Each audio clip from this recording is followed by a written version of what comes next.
Born to Annoy, A Dawning of Awareness, Chapter 7, Gorton and a Visit to Town. The next day, a Monday, was a working day for both Beatty and Dolly.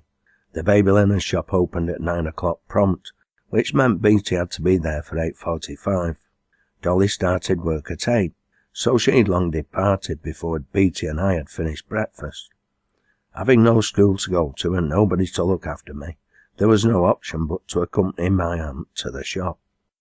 We made our way down Naismith Avenue, and then up a side street onto St. Anne's Road, and from there to Hyde Road. This would take us into Gorton, about 5 miles distant. We crossed the road to join the queue at the bus stop. I'd travelled by bus before, but the 210 was a bus quite different from those I was used to. It was a trolley bus, powered by electricity, both speedy and silent. We made our way upstairs. After some time, "We're coming into Gorton," Beatty suddenly announced. The main road was curving to the right as we crossed a canal bridge. Shortly after, she pointed to the left. "That's Woodland Avenue, where we lived before the war." Next we were under a railway bridge, Beatty waxing lyrical. Far Lane on the left, Tanyard Brow on the right, Brookfield Unitarian Church on the left. What a wonderful steeple. The Nelson Pub and Champman Street on the right, English Street on the left. This is your stop for school. The Plough on the right, and then, come on Malcolm, this is our stop. Down the winding stairs and onto the platform, and then the pavement. A store larger than any I'd seen in my life, with tall wide windows and soaring 3 stories high, stood before us.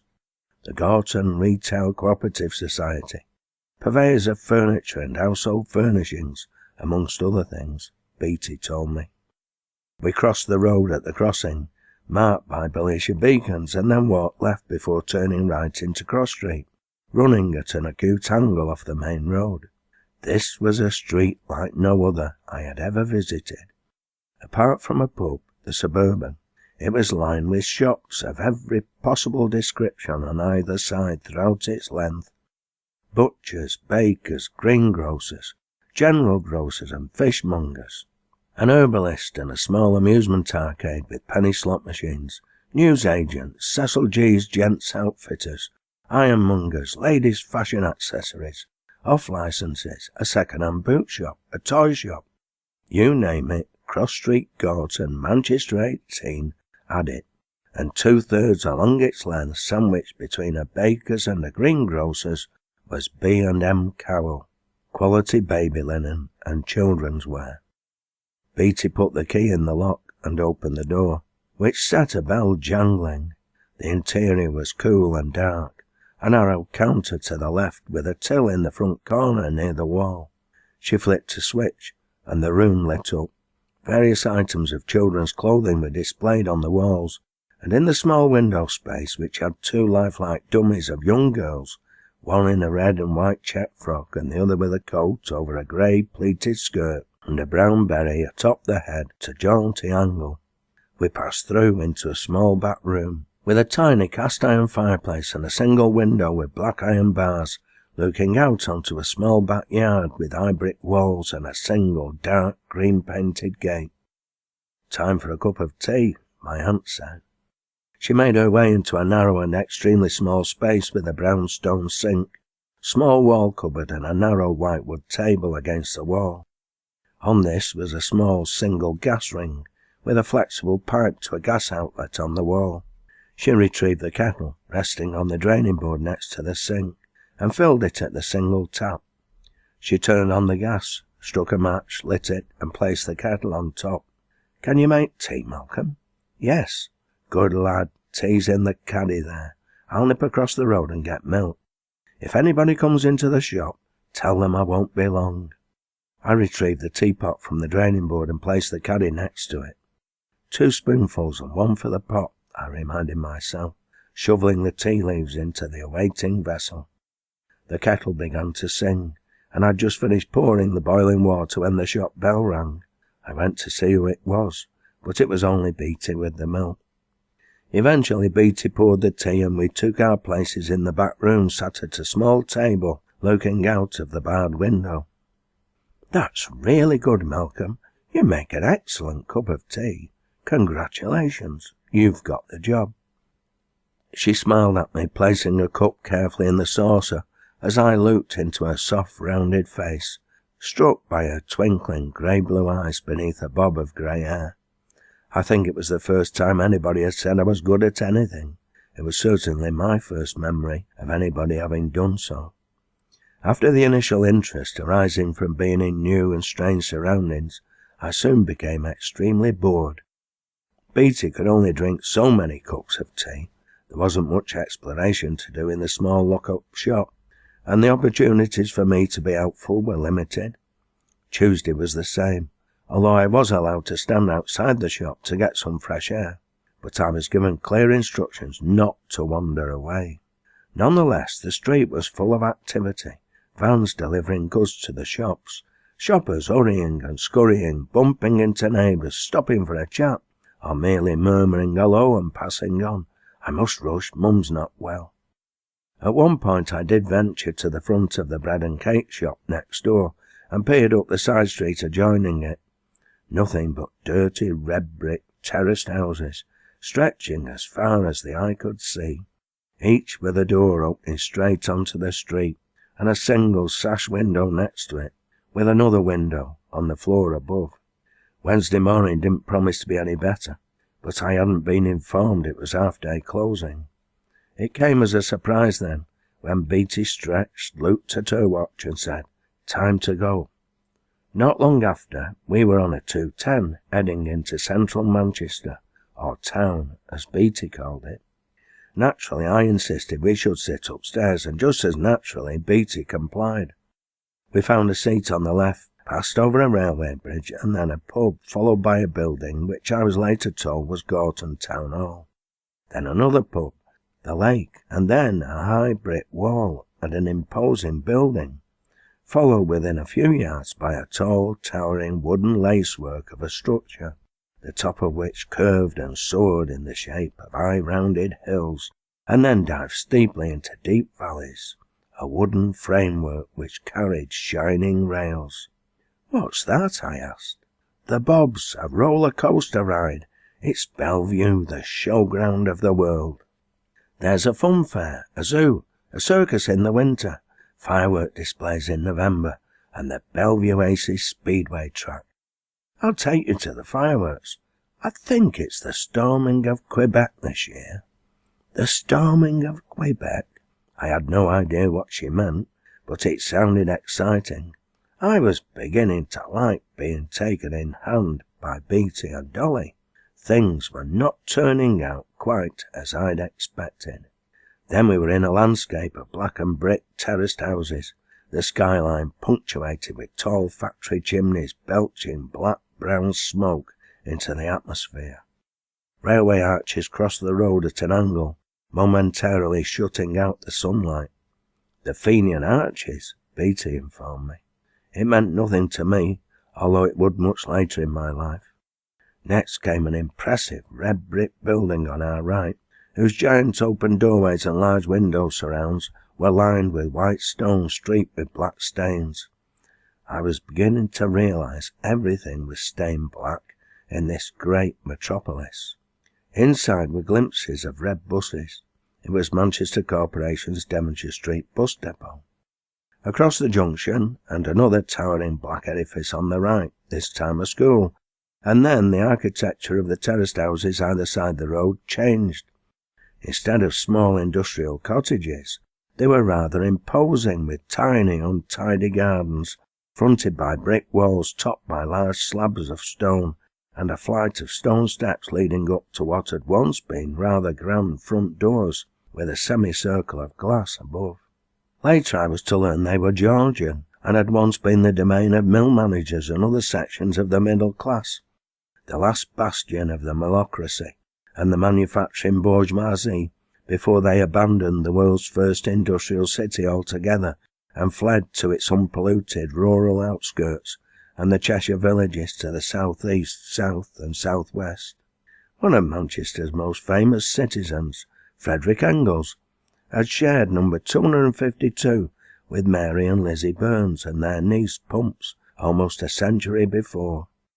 Now they were shabby and down-at-heel guest and lodging houses, small seedy hotels for travelling salesmen and other itinerants. A year later I stood at a bus stop with Auntie Beattie, on the pavement in front of this self-same row of houses, having been to the dental hospital on Cambridge Street for minor surgery. I spotted a notice fixed on the wall by the side of one of the doorways of what proclaimed itself to be a hotel. It said no dogs, no children, no Irish, and no niggers. I drew it to Beattie's attention. She was furious.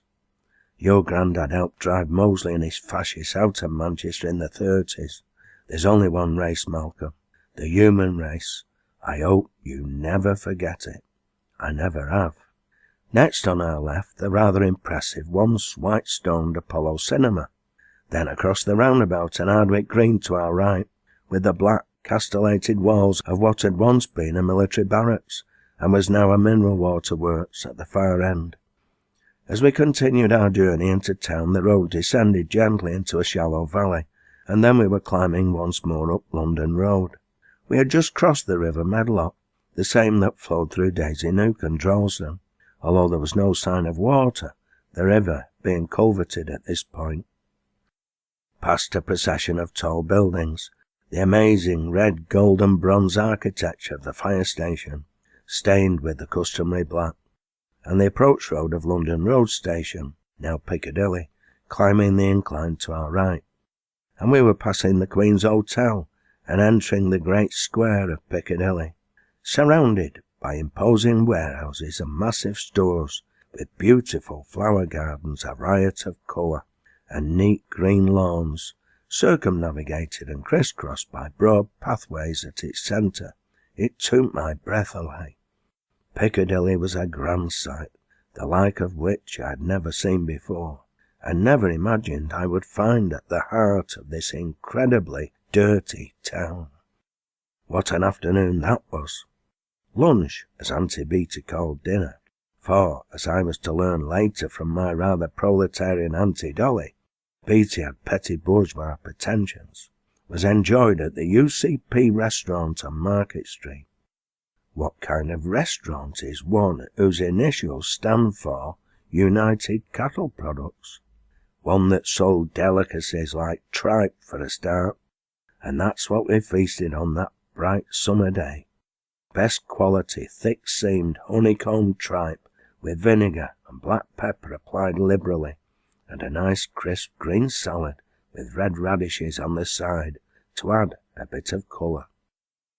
Then we walked down Oldham Street and on to Great Ancoat Street, so Beattie could show me the Daily Express building, a magnificent structure comprising jet-black shiny panels, glistening silver stainless steel, and massive glass windows through which could be seen rows and rows of printing presses. Floor upon multi-storied floor. Art Deco architecture, Beattie informed me. I didn't have a clue what she meant.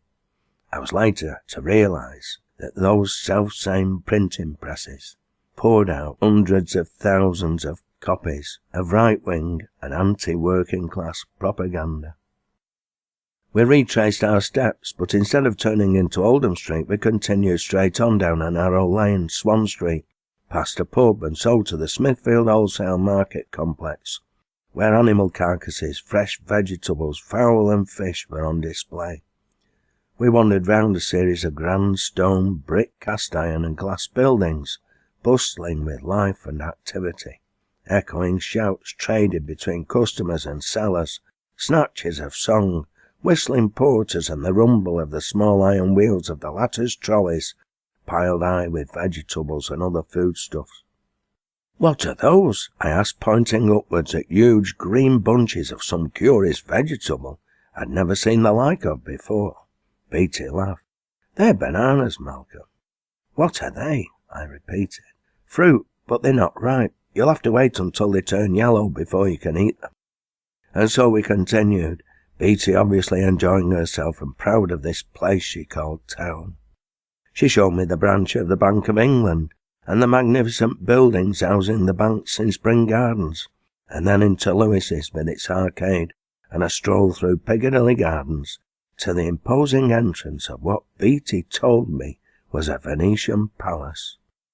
We paused on the double flight of stone steps leading up to the great glass double doors of S&J Watt's drapery warehouse, to look at the bronze statue of the sentry clothed in World War I battle dress and steel helmet, complete with rifle and fixed bayonet. We passed into the chandeliered interior and began to climb the winding staircase up the marbled and wonderfully ornate stairwell. The exterior had been the uniform Manchester soot black, but Beatty explained its natural colour was the same as the clean golden fawn stonework in the entrance housing the war memorial. My aunt, of course, was there on business, and headed straight for the baby linen and children's wear department.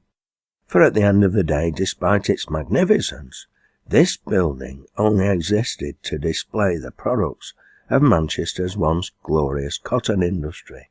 But it truly was a palace, and when I visited Venice much later in life, I realised S&J Watt's architectural masterpiece would not have been out of place if it had been transplanted into that glorious city. Once Beatty had completed her purchases and arranged the delivery, we returned to the 210 bus stop, and after a short wait were on our way back to Denton. A journey that took us from a great opulent financial and trading centre, through the belt of murky terraced houses and dark grim engineering factories, where those that produced Manchester's wealth lived and toiled, back to the luxury of my new home on the edge of green fields. In the not-too-distant future, I would explore further afield and realise Denton and the River Tame sat at the foot of the Pennine Hills, and some of the wildest moorland country in Britain. But that particular late afternoon, my childish mind remained full of all the marvellous and wondrous sights I had seen, and I had every intention of telling Auntie Dolly all about it.